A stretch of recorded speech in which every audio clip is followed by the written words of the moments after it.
Hello everyone and welcome to the YouTube channel of BeingACCA. This is Tushita Gupta, ACCA affiliate, and in this video we are going to be solving chemical free clean company question. The chemical free clean company provides a range of environmentally friendly cleaning services to business customers, often providing a specific service to meet a client's needs. Its customers range from large offices and factories to specialist care wards at hospitals where specialist cleaning equipment must be used and regulations adhered to. C Company offers both regular cleaning contracts and contracts for one off jobs. For example, its latest client was a chain of restaurants which employed them to provide an extensive clean of all their business premises after an outbreak of food poisoning. The cleaning market is very competitive, although there are only a small number of companies providing a chemical free service. C Company has always used cost plus pricing to determine the prices which it charges to its customers, but recently the cost of the cleaning products C Company uses has increased. This has meant that C Company has had to increase its prices, resulting in the loss of several regular customers to competing service providers. The finance director at C Company has heard about target costing and is considering whether it should be useful for C Company. Okay. So the first question asks us what would be, in the right sequence, the main steps involved in deriving a target cost for C Company. So first of all, the step would be to define the service. Now let's eliminate B option with that, because for every other option, define the service is the first step. Okay. So the next step would be to set a target price. So operating profit, no. First of all, we set the target price, right? So we are left with option A and D. Next, um, next we find out how much we want to generate the profit, and according to that we calculate that how much we should target to, at what cost should we target to produce, so that we are able to achieve that profit. So option D is also wrong because it calculates the target cost first, whereas operating profit should be calculated first and then a target cost will be arrived at. So option A is the correct answer. Which two of the following statements correctly explain the difficulties faced if target costing is used in a service industry? So, first of all, let us remember what the characteristics of services are. Services are intangible. Services are also simultaneously produced and consumed, as in when you are giving the service, the customer is receiving the service. And another characteristic is heterogeneity. This means that it is not same for everyone.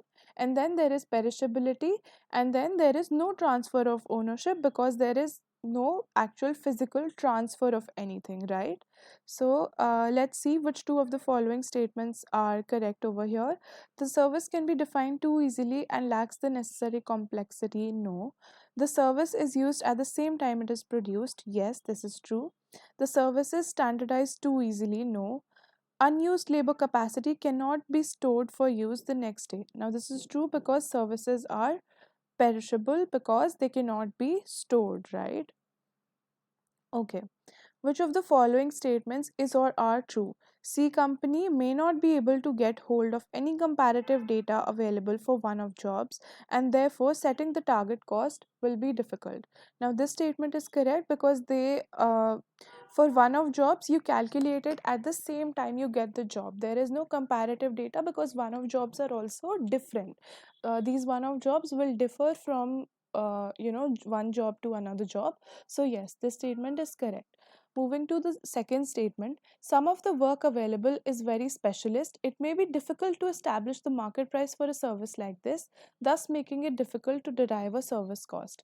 Yes, this statement is also true. So my option becomes answer C. Right.